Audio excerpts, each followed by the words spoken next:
Finally, forte. You live your life on a battlefield that you never consciously chose, fighting a war against an enemy you can never defeat, for a prize that offers no real satisfaction. This enemy is everyone else. Every morning, you enlist in this silent, soul-crushing war.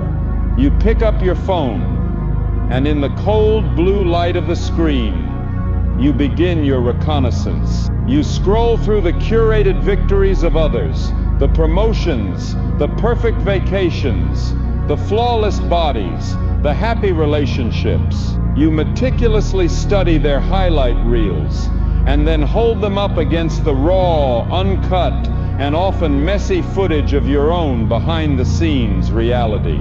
And with each comparison, you absorb a small, almost imperceptible dose of poison. You see someone younger achieving a milestone you haven't, and you feel the sting of falling behind. You see a peer celebrating a success in a field you're still struggling in, and you question your own talent. You are a general fighting a war on a million fronts, against a million phantom armies, and you are losing every single battle before you have even had your first cup of coffee. This is the great deception of the modern age. The belief that your worth is measured by your proximity to someone else's success. It is a game rigged from the start, a race with no finish line, and its only guaranteed outcome is a lifetime of feeling inadequate. But what if I told you that you could this very moment declare a unilateral ceasefire in this unwinnable war? What if I told you that you could walk off this battlefield, not in an act of surrender, but in an act of supreme and revolutionary power? What if I told you that the only competition that has ever mattered, the only scoreboard that has any real significance, and the only race that offers the prize of genuine lasting fulfillment is the one fought on a battlefield of one? This is the great liberation. It is the discovery that your true opponent is not the person next to you. It is the person you were yesterday.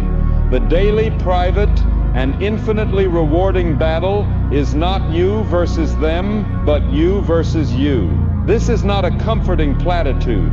It is a fundamental shift in the physics of your own potential.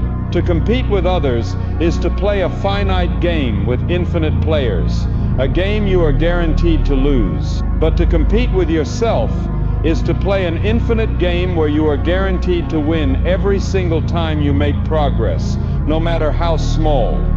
The world does not want you to learn this truth. An entire ecosystem of modern culture thrives on your external comparison. It is the engine of consumerism, the fuel of social media, and the currency of a society obsessed with external validation. They want you looking at your neighbor's car, not at your own improving habits. They want you obsessed with the celebrity's body, not with your own growing strength. They want you to feel the anxiety of keeping up, because an anxious and insecure person is a compliant and profitable consumer. This relentless focus on external competition is the greatest trap ever set for human potential, because it keeps you perpetually distracted from the only work that can actually change your life, the deep, internal, and often invisible work of personal evolution. It makes you a connoisseur of other people's achievements, while leaving you blind to the miracle of your own small daily improvements. It is a sleight of hand on a global scale, and the moment you see the trick is the moment you are free to stop watching the magician and start building your own magic. Let us be brutally honest about the absurdity of the game you have been playing. You are comparing your chapter 1 to someone else's chapter 20. You are comparing your raw first draft to their polished final edition. The overnight success you envy has been toiling in absolute obscurity for 10 years. The person who seems to have it all figured out was just a few years ago drowning in the same sea of confusion you find yourself in now. You are measuring your unique, winding, and unpredictable path against the perfectly curated and edited highlight reel of a life you know nothing about. Their journey has no bearing on your own. Their timeline is not your timeline. Their victories do not subtract from your potential. To measure yourself against them is as logical as a young oak tree feeling inadequate, because it is not as tall as the ancient sequoia that stands beside it. The sequoia has simply been on its own journey for longer. The oak's only true and valid measure of progress is its own growth, its own new leaves, its own roots digging deeper into the soil than they were last season. You are not behind. You are not late. You are exactly where you need to be to begin. The only competition that matters. Your opponent in this new and glorious war is the person you were yesterday. And this is the most perfect competitor you could ever ask for.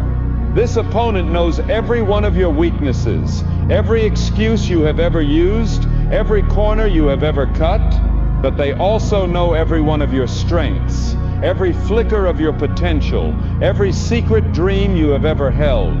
The playing field is perfectly level. You have the same raw material, the same basic circumstances, the same amount of time. The only variable is your choice in this present moment. Will you be better? Will you be stronger, wiser, kinder, more disciplined than that person from yesterday? This is a battle you can fight and win every single day. There are no politics, no luck, no external factors to blame. There is only you and the standard you set for yourself. This is the purest form of competition in the universe.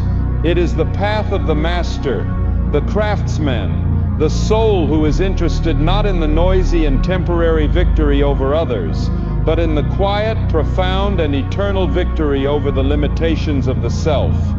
To engage in this war, you must first build a new scoreboard. The old scoreboard was a chaotic and depressing mess of external metrics, likes, followers, job titles, income levels, the approval of others. The new scoreboard is internal, private, and radically simple. It measures progress in millimeters, not miles. A victory on this new scoreboard is not closing $1 million deal. It is making the one difficult phone call you were avoiding yesterday. A victory is not getting 1,000 likes on a photo. It is the moment you resist the urge to compare yourself to someone else's photo. A victory is not a promotion at work. It is the act of being more patient with a difficult colleague than you were last week. We are talking about a microscopic scale of improvement. The 1% gains that, when compounded day after day, week after week, lead to a transformation so profound that the person you are a year from now will be unrecognizable to the person you are today. This is the secret power of competing with yourself. It harnesses the irrefutable mathematical force of the compound effect and applies it to your own character. Let's break down the actual battlefronts of this new war. For most people have never been taught to see their lives in these terms. First, there is the physical battle. You versus yesterday's body. This is not about the aesthetic standards of the world. It is about your own capacity. Yesterday you chose the elevator. Today you take the stairs. That is a victory. Yesterday you fueled your body with processed junk. Today you choose one meal of clean, whole food. That is a victory. Yesterday you sacrificed an hour of sleep for an hour of mindless scrolling. Today you put the phone away 15 minutes earlier. That is a victory. These are not headline-grabbing achievements. They are small, silent acts of self-respect. They are quiet deposits into the bank of your own physical well-being. Each one is a statement that you are becoming a person who treats their body not as a garbage can for fleeting pleasures, but as the sacred and irreplaceable vessel for their life's work. Then there is the mental battle. You versus yesterday's mind. Yesterday you allowed a negative thought to spiral into an hour of anxiety. Today you notice the thought after 10 minutes and consciously choose to redirect your focus. That is a victory. Yesterday you consumed 3 hours of passive, distracting entertainment. Today you trade 30 minutes of that for reading a single page of a challenging book. That is a victory. Yesterday you complained about a problem. Today you spend 5 minutes brainstorming a potential solution. That is a victory. This is not about becoming a genius overnight. It is about the slow, deliberate work of forging a mind that is a powerful ally, not a self-sabotaging enemy. It is about taking back your focus from the thieves of distraction and investing it in your own growth. Each small choice to learn over to be entertained, to focus over to be distracted, to be proactive over to be reactive, is an act of sharpening your greatest weapon. There is the emotional battle, you versus yesterday's heart. Yesterday you reacted to a stressful situation with a flash of anger. Today you feel the same anger rising, but you take one deep breath before you respond. That is a victory. Yesterday you held on to a small resentment. Today you consciously choose to let it go. Not for the other person, but for your own peace. That is a victory. Yesterday you felt the sting of someone else's success as a personal failure. Today you feel that same sting, but you manage to find a flicker of inspiration in their achievement. That is a victory. This is the work of building emotional resilience. It is the gradual, often painful process of becoming the master of your own internal state, rather than a slave to your fleeting reactions. It is the quiet, courageous work of becoming a source of calm in a chaotic world, of becoming a person whose peace is not contingent on the behavior of others or the conditions of their life, but is generated from within. Finally, there is the spiritual battle, you versus yesterday's soul. This has nothing to do with religion and everything to do with meaning. Yesterday you lived on autopilot, going through the motions without a sense of deeper purpose. Today you pause for just 1 minute to ask yourself, why am I doing this? Does this align with the person I want to be? That is a victory. Yesterday you were so consumed by your own problems that you failed to notice the needs of others. Today you perform one small anonymous act of kindness. That is a victory. Yesterday you took the gift of your own life for granted. Today you find a single fleeting moment of genuine, breathtaking gratitude for the simple fact that you are alive. That is a victory. This is the process of weaving a thread of intention and meaning through the fabric of your daily existence. It is the choice to live a life that is not just a random sequence of events, but a coherent and purposeful story that you are consciously writing, one small meaningful choice at a time. This is the great and glorious war that is waiting for you. It is a war you can begin now. It is a war you can win today. It is the only war that truly matters. Finally, you must understand that in this initial phase, your feelings are your enemy. They are the traitorous spies of your old self, sent to sabotage your new mission. You will not feel like waking up early. You will not feel like training when you are sore. You will not feel like doing the focused work when you are bored. The man acts anyway. He cultivates the superpower of separating his actions from his emotions. He learns to treat his feelings as irrelevant data, like the weather. He acknowledges them. It appears to be raining doubt today. And then he proceeds to do the work he committed to, regardless of the forecast. This is the essence of what it means to be a professional. The amateur only works when he feels inspired. The professional works every single day because his identity is tied to the action, not the feeling. You are not training to be a man who only acts when it feels good. You are training to be a man who acts because it is his duty, because he made a commitment, because it is who he is. This is the brutal, liberating, and foundational work of the second stage. It is the boot camp of the soul, the hell you must willingly walk through to earn the right to the next level of the game. This great and glorious war against your former self is not a war that is fought on a whim. It is a war of inches, of moments, of deliberate and calculated campaigns that are planned, executed, and reviewed every single day. The boy believes that transformation is a lightning strike, a sudden surge of motivation that will carry him to a new life. The man knows that transformation is a process of patient, deliberate cultivation, much like a farmer tending a vast and empty field.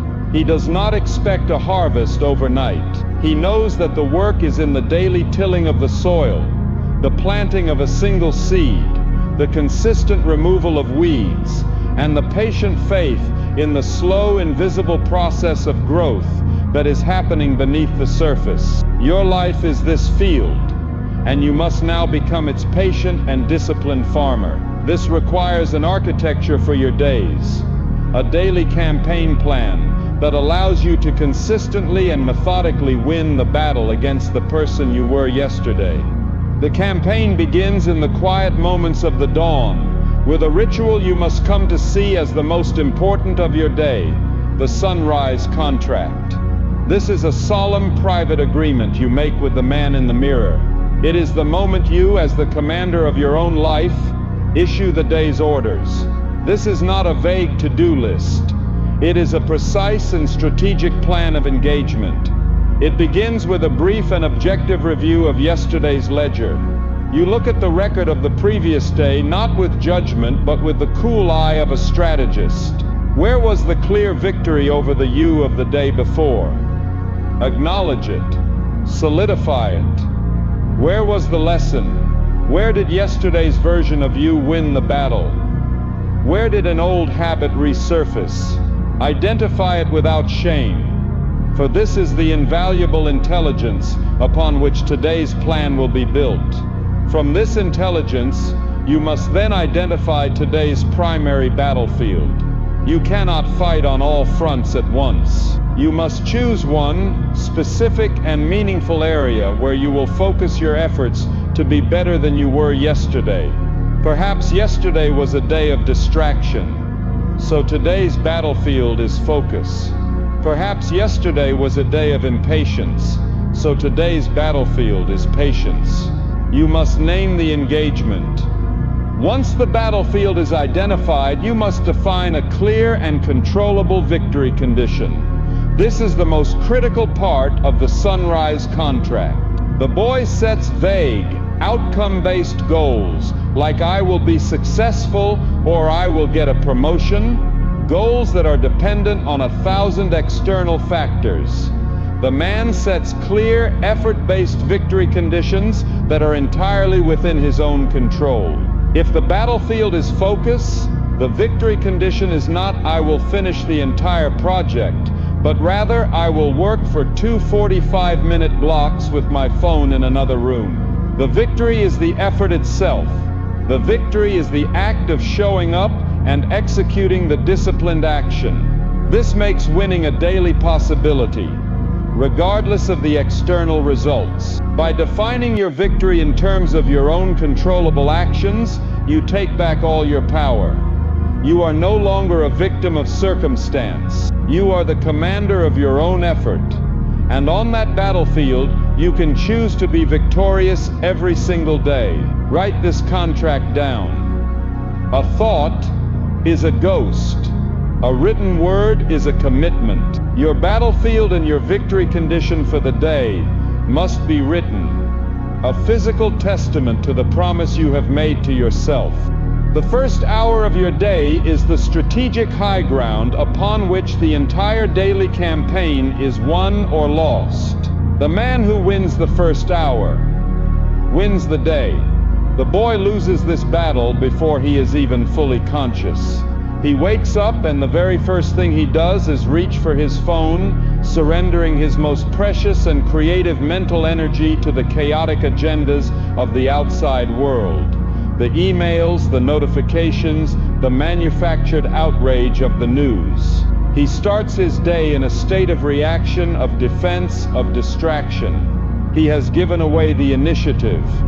The man, the warrior, understands that the first hour belongs to him alone. It is a sacred, protected space for priming his mind and body for the war to come. He wins this hour by dedicating it to the foundational acts of self-mastery. He hydrates his body. He moves, whether through stretching or intense exercise, waking up his physical vessel. He feeds his mind, not with the junk food of social media, but with the clean protein of a challenging book or a thoughtful journal entry. He sits in silence for a few minutes, observing his own thoughts, setting his intention. He does not allow the reactive noise of the world to penetrate the fortress of this first hour. By doing so, he starts his day on the offensive, centered, focused, and in command of his own state. This is the first and most decisive victory against the distracted, reactive, and weak version of himself from yesterday.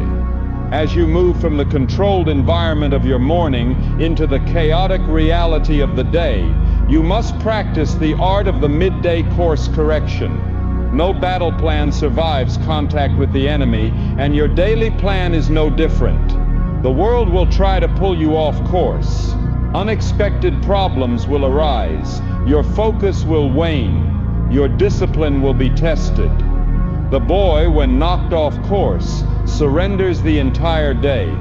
One mistake, one moment of weakness, and he declares the day a write-off, indulging in a cascade of poor choices. The man knows that the battle is never lost until he chooses to stop fighting. He builds into his day a brief, deliberate pause, a midday audit. For 5 minutes, you step away from the battlefield. You take a few deep breaths.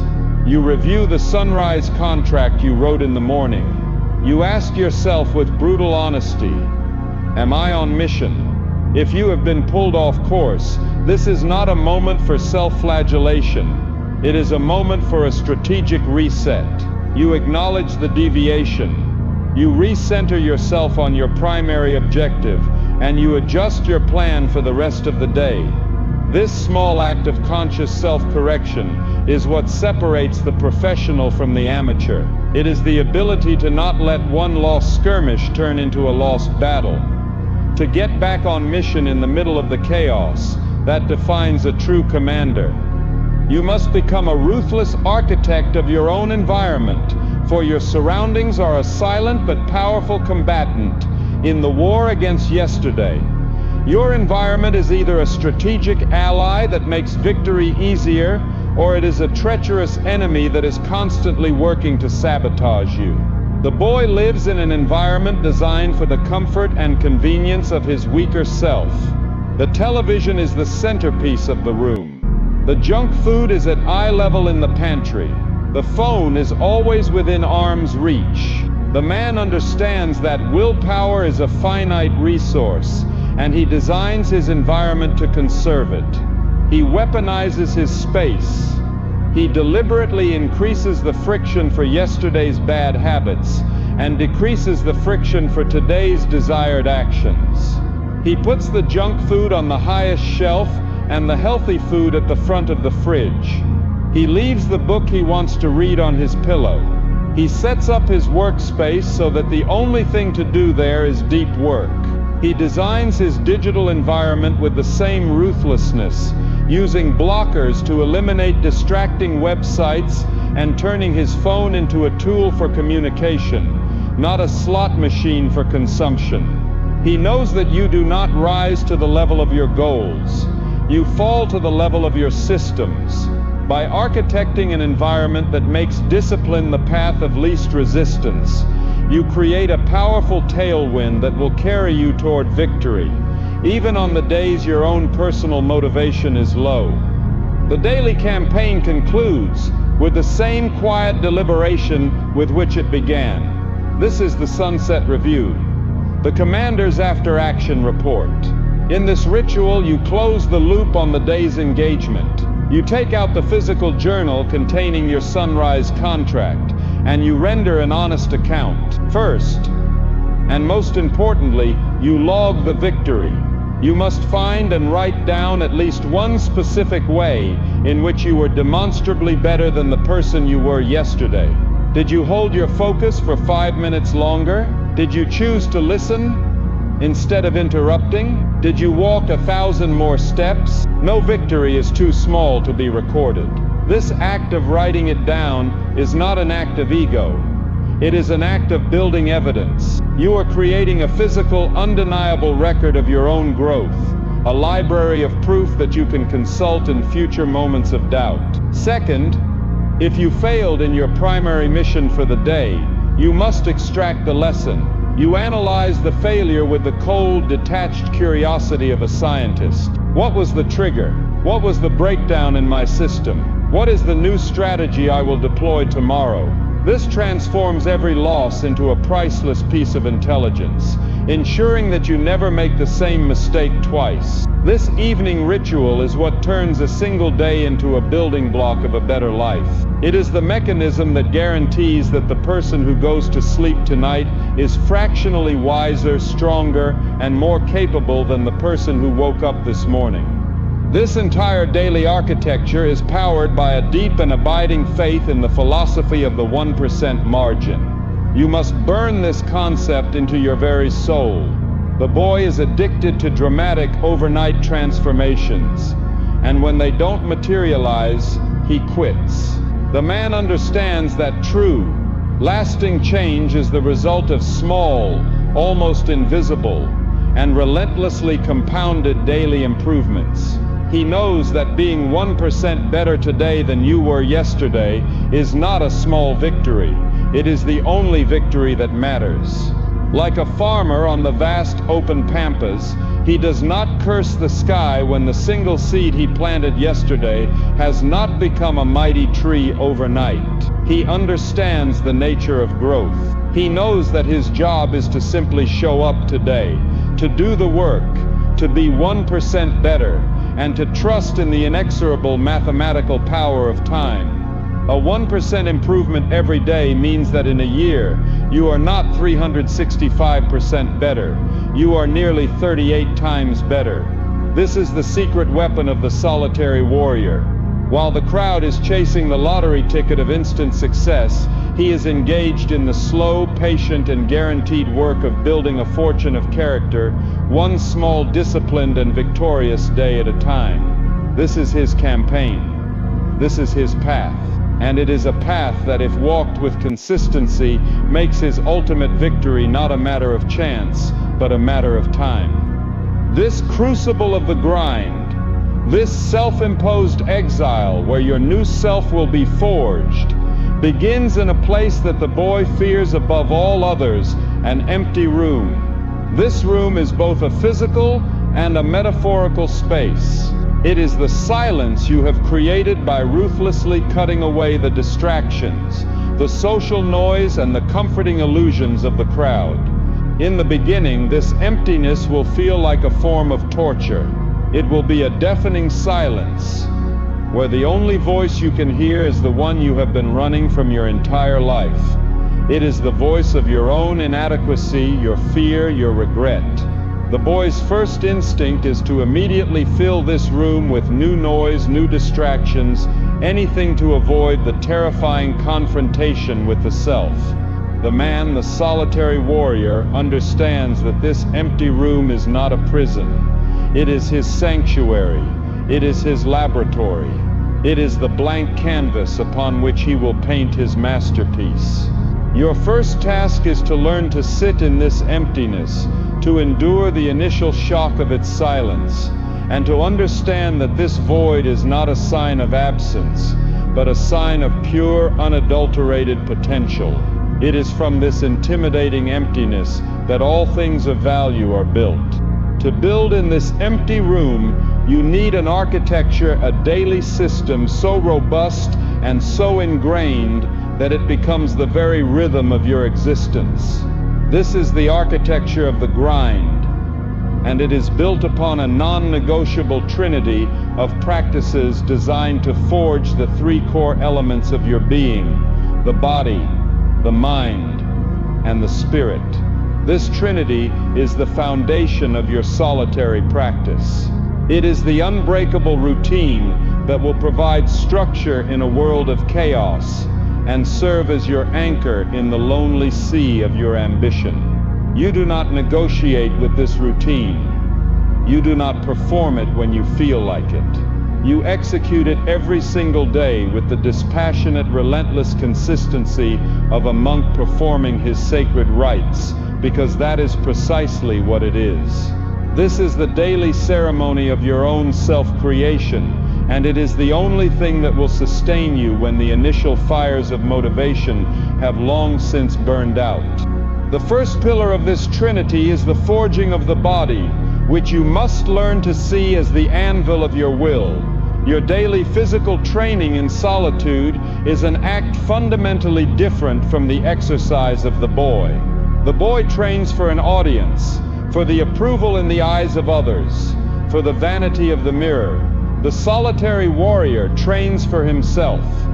His workout is a daily confrontation with pain and resistance, a deliberate act of choosing the hard path to build a tolerance for suffering. In the lonely silence of an early morning, with no one to impress, the act of pushing through the final, agonizing rep becomes a pure expression of your own will. Every drop of sweat is a testament to your discipline. This is not about aesthetics. It is about capacity. You are building a body that is a resilient, energetic, and capable machine. A vessel that can withstand the immense physical and neurological stress of long hours of deep work and the pressures of a high-stakes life. The strength you build in the solitary gym is the same strength you will draw upon when facing a business crisis or a personal trial. You are teaching your nervous system on a cellular level that when faced with resistance, you do not break, you push back harder. The second pillar is the sharpening of the mind, which is the sword you will wield in your campaign. In your empty room, free from the junk food of mindless entertainment and social media, you must become a voracious and disciplined consumer of knowledge. The solitary warrior is an autodidact, a relentless self-educator. He understands that his greatest asset is his ability to learn, adapt, and solve complex problems. You must dedicate a non-negotiable block of time each day to the deliberate and focused act of study. This is not the passive consumption of information. It is the active acquisition of skills and mental models. Read the difficult books, the ones that challenge your assumptions. Study the lives of great men and women, not for trivia but for strategy. Learn the skills that are directly applicable to your mission: coding, marketing, negotiation, psychology. You are sharpening your blade. While the crowd is numbing their minds with entertainment, you are honing yours into an instrument of precision and power. This daily practice of focused learning is what will give you the edge. It is the invisible work that will allow you to see the opportunities others miss and to solve the problems that leave others baffled. The third and central pillar is the tempering of the spirit, which is the fire of your craft itself. This is the work. This is the act of creation that your entire life is now oriented around. Whether you are building a business, writing a novel, mastering a musical instrument, or developing a new technology, this is the sacred practice at the heart of your solitude. You must protect your time for this deep work with the ferocity of a wolf protecting its den. This is your time in the forge. It is the hours-long, uninterrupted stretch where you are locked in a battle with the raw material of your craft. There will be days of agonizingly slow progress. There will be moments of frustration so intense that you want to destroy everything you have built. There will be a profound sense of loneliness in this struggle, as no one else can truly understand the intimate and often painful process of bringing something new into the world. You must endure this. You must learn to love the process itself, the struggle, the problem solving, the slow incremental shaping of your creation. It is in these thousands of solitary hours of focused effort that you will not only build your great work, but you will also build your true self. The masterpiece and the master are forged in the very same fire. In the absence of a boss, a coach, or a crowd to set the bar for you, you must become the sole creator and ruthless enforcer of your own personal standard. This is one of the most difficult and most important disciplines of the solitary path.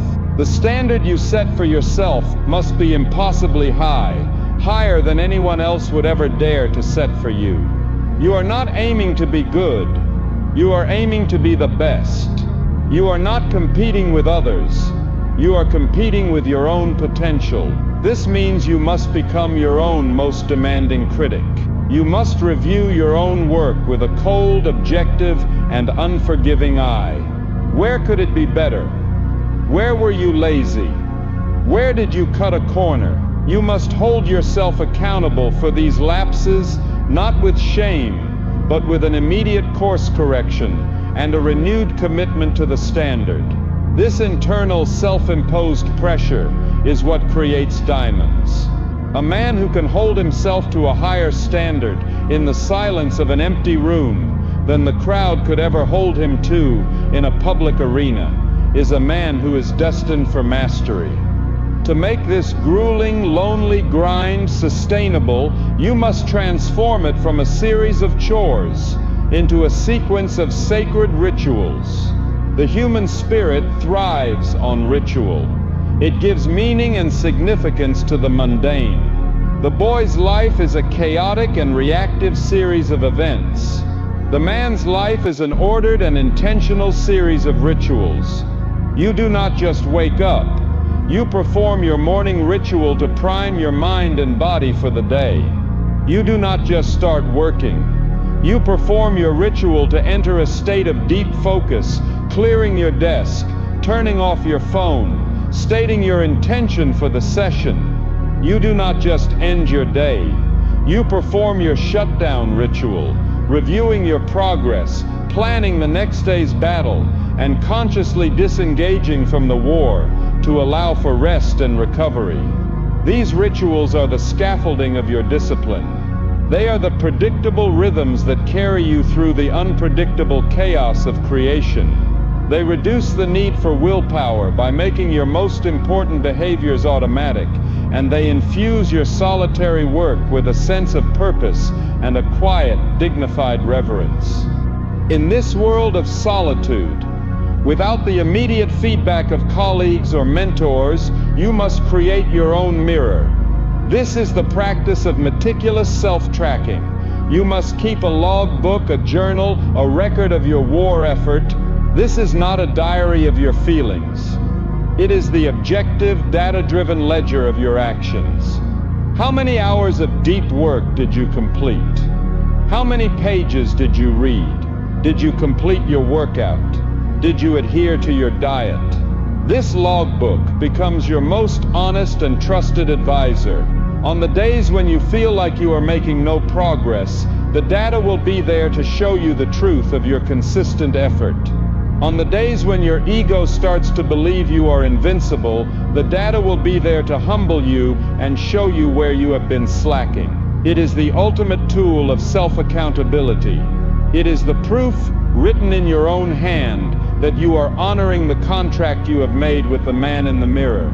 It is the one true measure of your progress on the long, quiet, and often invisible path of the solitary warrior. This entire process is an act of becoming. You are not simply trying to achieve a set of external goals. You are fundamentally remaking yourself from the inside out. You are tearing down the weak, compromised structure of the boy and building a new, powerful, and integrated structure of the man. This is why it is so difficult. You are fighting against years, perhaps decades, of ingrained habits, limiting beliefs, and comfortable patterns. You are, in a very real sense, killing your old self so that a new self can be born. And like any death, it is not a clean or painless process. There will be grief for the easy life you are leaving behind. There will be fear of the unknown territory you are stepping into. But you must hold the course. You must trust that the man you are becoming is infinitely more powerful, more capable, and more alive than the boy you are leaving in the ashes. This is the promise of the forge. It is the brutal, beautiful, and inescapable alchemy of manhood. The daily campaign, this relentless and methodical path of the 1% margin, if walked with consistency, makes your ultimate victory not a matter of chance, but a matter of time. This is the great promise. But between the promise and the payoff lies the most treacherous landscape of the entire journey. It is the vast, featureless, and psychologically brutal expanse of the Great Plateau. This is the middle ground of all great endeavors, the long, slow, and often discouraging period where your efforts are at their peak, but your visible results have slowed to a crawl or have stopped entirely. The boy who is addicted to the immediate gratification of linear progress interprets the plateau as a sign of failure. He believes the system is broken, that he has hit his natural limit, that the work is no longer worth the reward. And it is here, in this desert of apparent stagnation, that the vast majority of journeys to greatness are abandoned. The man, the patient farmer of his own potential, understands the truth. The plateau is not an obstacle on the path. The plateau is the path. The work you do here, in the deafening silence of invisible progress, is the most important work of all. You must first wage war against the emotional scoreboard. Your mind, conditioned by a world of instant results, will be screaming at you that you are failing. You will feel frustrated, you will feel bored, you will feel like you are wasting your life, toiling away with nothing to show for it. This emotional scoreboard is the most dangerous liar you will ever encounter. It is a phantom, a mirage that tells you a story of defeat, when the reality of your actions is one of relentless, consistent effort. You must learn to see this scoreboard for what it is. A meaningless distraction, a storm of fleeting and irrelevant feelings, and you must have the discipline to ignore it completely. Your truth is not in how you feel. Your truth is in your logbook. Your truth is in the objective, undeniable data of the sunrise contract. You executed, and the sunset review you completed. Did you win the battle against yesterday? Did you keep the promise you made to yourself? If the answer is yes, then you are winning, regardless of what the chaotic emotional scoreboard says. The greatest act of faith in this journey is to trust your process more than you trust your feelings. You must come to understand the profound and often uncomfortable monotony of mastery. The boy craves novelty. He is a dabbler, jumping from one exciting new thing to the next, always seeking the thrill of rapid beginner-level progress. The moment the work becomes repetitive, the moment it becomes a grind, he loses interest and moves on. The man understands that true world-class skill is not built in moments of excitement. It is forged in a crucible of thousands of hours of what would appear to the outside world as mind-numbing repetition. It is the pianist playing the same scales for the 10,000th time, not to learn the notes, but to deepen his connection to the music itself. It is the martial artist practicing the same basic punch for years, not to learn the movement, but to perfect it until it is a flawless extension of his will. It is the writer crafting the same sentence over and over again, searching for the perfect rhythm and clarity. The man learns to find a deep, meditative beauty in this monotony. He understands that each repetition is not just a practice of the skill, but a practice of his patience, his focus, and his character. He is not just mastering his craft, he is mastering himself. While you are on this plateau, seemingly stuck, you must realize that the most important growth is happening beneath the surface. It is invisible, but it is powerful. Think of the great bamboo tree. For the first 4 years of its life, it shows almost no visible growth above the ground. A farmer who did not understand its nature would be driven to despair, believing his efforts were a complete waste. But beneath the soil, a massive and complex root system is being established. And then in the 5th year, the bamboo explodes upwards, growing up to 90 feet in just 6 weeks. Your life is this bamboo. The plateau is your time for root growth. While your external results may have stalled, your brain and your body are engaged in a process of profound consolidation. You are turning the clumsy conscious efforts of the beginner into the elegant unconscious competence of the master. You are deepening your foundation, strengthening your core, and building the hidden infrastructure that will be required to support the next explosive period of your upward growth. To abandon the work during the plateau is the equivalent of the farmer giving up on his field just moments before the great harvest is set to begin. This period of invisible progress is also where the most crucial element of your being is forged, your character. Any man can be disciplined when the rewards are immediate. Any man can be persistent when the finish line is in sight. But the man who can continue to show up, to do the work, and to hold himself to an impossibly high standard in the dead silence of the plateau, with no applause, no validation, and no visible signs of progress, that man is building a will of pure, unbreakable steel. He is learning to operate on faith, not on feedback. He is learning to be powered by an internal commitment, not by external rewards. This is the ultimate strength. The character forged in this fire is the very thing that will allow you to handle the immense weight of the success that is coming. Many men achieve success only to be crushed by it, because their character was never tested in the crucible of a long and difficult plateau. They were not ready. The plateau is your readiness. It is life's great filter, designed to weed out the tourists and to ensure that only the true pilgrims, the ones who are in love with the journey itself, are allowed to reach the summit. To navigate this difficult terrain, you must become a master of the micro-adjustment. While your core routine, your architectural trinity, must remain unshakably consistent, you can and should introduce small strategic variations to keep your system adapting. The body and mind thrive on a delicate balance of consistency and novelty. If your physical training has stalled, do not abandon your training. Simply change a variable. Adjust your grip, alter your tempo, try a new exercise. If your intellectual progress feels stagnant, do not stop reading. Simply pick up a book from a completely different genre that forces your brain to make new connections. These small, deliberate shifts in your approach are like a farmer tilling the soil around his crops. He does not uproot the plant, but he gently agitates the environment to ensure that nutrients can flow and that the roots do not become complacent. This practice of making intelligent micro-adjustments keeps you engaged in the process.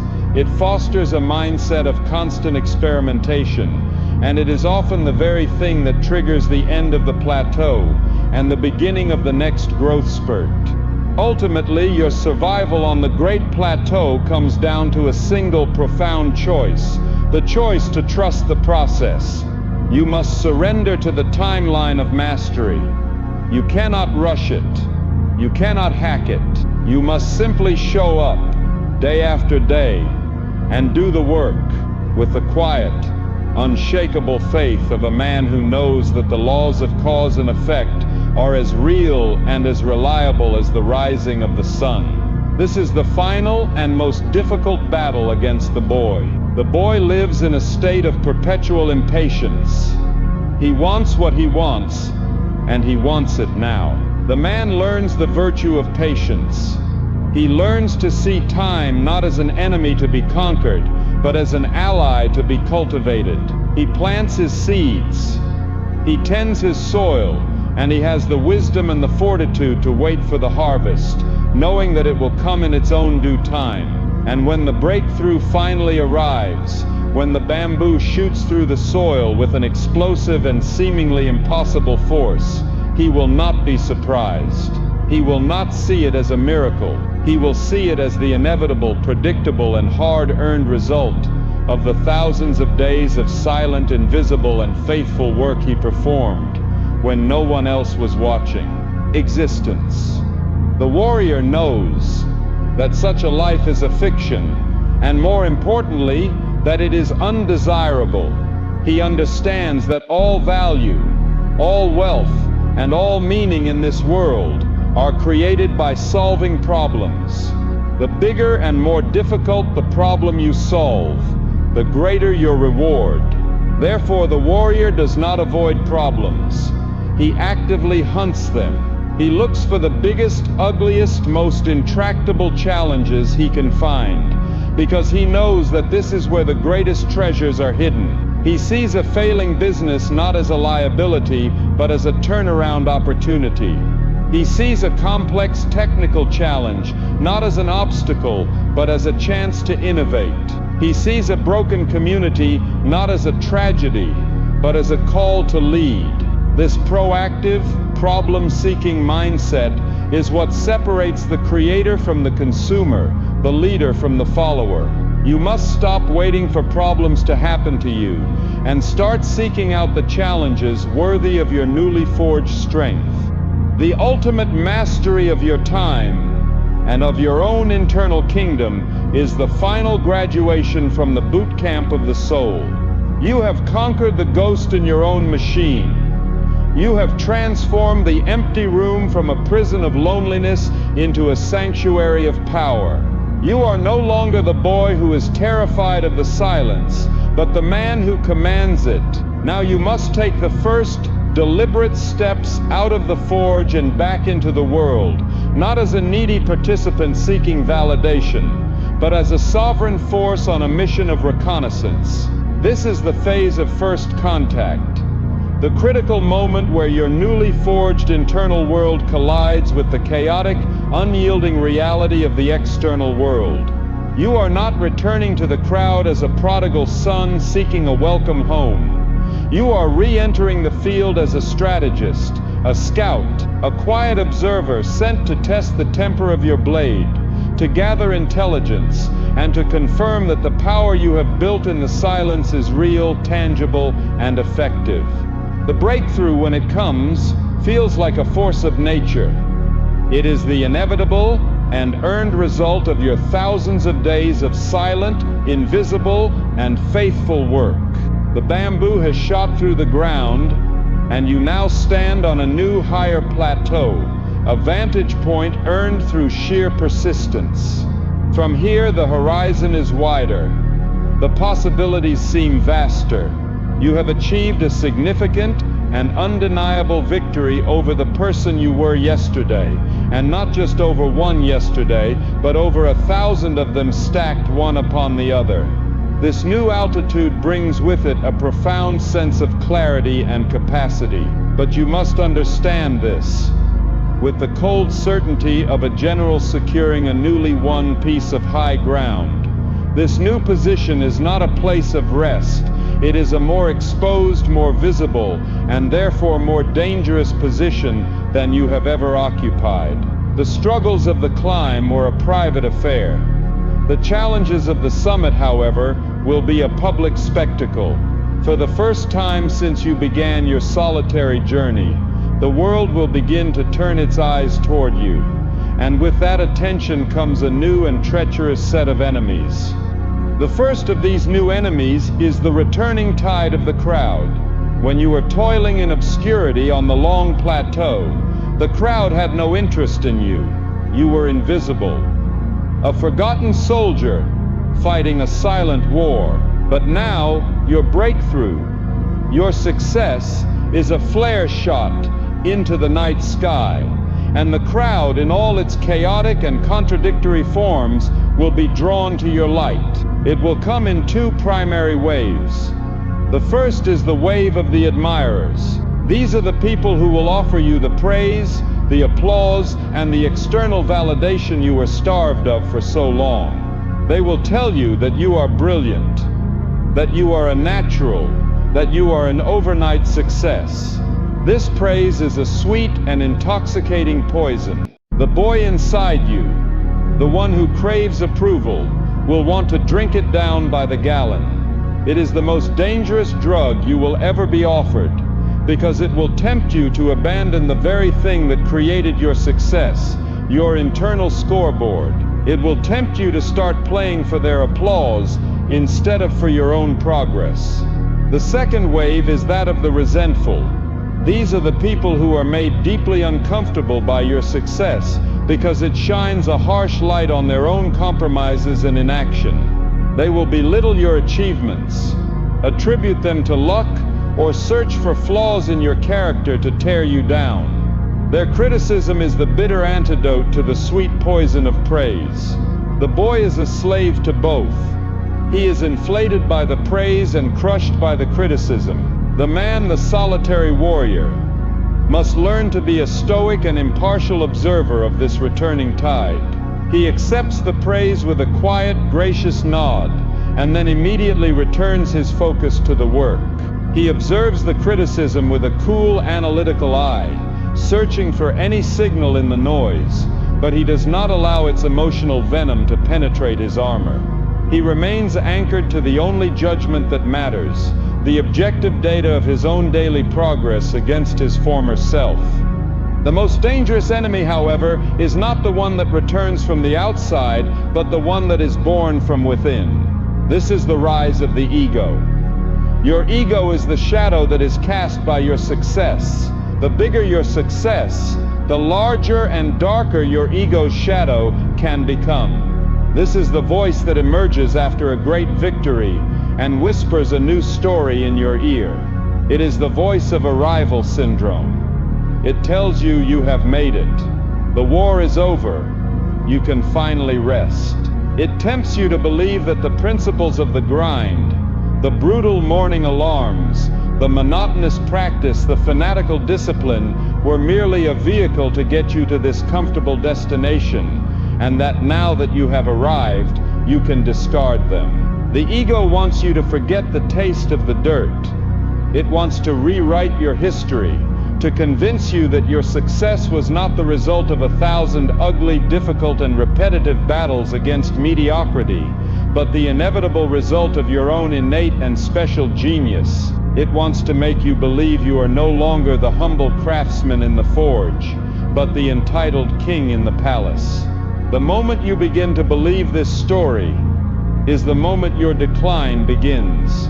The ego is the assassin of the you versus yesterday mindset, because it wants you to believe that today's you is a finished masterpiece that no longer requires the difficult and humbling work of improvement. To fight this internal enemy, this creeping sickness of the soul, you must engage in a new set of disciplines. These are the practices of warrior humility, designed to keep you grounded, hungry, and connected to the truth of your journey, even as the world is trying to sell you a fantasy of your own greatness. The first and most important of these practices is the ritual of remembering the taste of the dirt. You must not allow yourself to forget what it felt like to be at the bottom. You must not romanticize the struggle, but you must maintain a visceral, cellular memory of the desperation, the fear, and the hunger that fueled your initial climb. This memory is not a source of shame. It is the ultimate source of your perspective and your gratitude. It is the antidote to entitlement. The man who vividly remembers what it was like to have nothing is a man who will never take what he has for granted. This is why you must keep the old journals, the old photographs, the old reminders of your former self. They are your spiritual anchors, the sacred relics that keep your feet firmly planted on the ground, even when your success is tempting you to float away into the clouds of your own self-importance. The second practice of warrior humility is to deliberately and regularly seek out the white belt. The ego despises the feeling of incompetence. It wants to remain in the domains where it is the expert, the master, the one who has all the answers. You must deliberately starve your ego by placing yourself in situations where you are a complete and utter novice. If you have mastered the art of business, go and learn a martial art where you will be humbled by people half your age. If you are a world-class musician, go and learn a new language where you will struggle to form a simple sentence. This practice of embracing the beginner's mind is a powerful vaccine against the disease of arrogance. It reminds you of the struggle of learning. It keeps your mind plastic and open to new ideas. And it reinforces the fundamental truth that your worth is not tied to your status as an expert, but to your commitment as a lifelong learner. The man who is willing to be a fool in a new pursuit is the man who will never become a fool in his primary one. You must now become even more ruthless in your competition with yesterday. The great danger of success is that it creates a new, higher baseline of comfort, which can lead to a subtle lowering of your standards. The boy, having achieved a new level, is content to maintain it. The man, the warrior, understands that every summit is just the base camp for the next higher peak. The victory over yesterday's self is not a reason to relax. It is a mandate to set a more ambitious target for tomorrow. Yesterday you ran 5 miles. The victory is not to run 5 miles again today. The victory is to run 5.1, or to run the same 5 miles 10 seconds faster. You are now competing not just with the average version of your past self, but with the best version of your past self. The standard must always be rising. This is what it means to be a true master. You are engaged in a relentless, infinite game of personal evolution, and you are driven not by a fear of falling behind others, but by a profound and joyful obsession with discovering the absolute limits of your own potential. This internal drive to constantly best your best is the only sustainable fuel for a lifetime of growth. Finally, the wise warrior, after a great victory, makes a strategic and deliberate return to the sanctuary of his solitude. The summit is a noisy and distracting place. The praise of the admirers and the venom of the resentful are both powerful currents that can pull you off your center. You must have the discipline to not linger too long in the public square. You must take your victory, gather the lessons, and then retreat back to the quiet of your forge, back to the empty room where your real work is done. It is here, in the silence, that you can dispassionately analyze your performance. It is here that you can integrate the lessons of your success. And it is here that you can quiet the noise of your own rising ego and reconnect with the humble, hungry craftsman who is the true source of all your power. The world will see your victories as a series of public arrivals, but you will know the truth. They are merely the brief, visible results of a life that is lived, for the most part, in a state of deliberate, focused, and powerful solitude. This rhythm of solitary preparation, public performance, and solitary refinement is the engine that will not only help you achieve success, but will allow you to sustain it, and to continue your endless, glorious journey of becoming.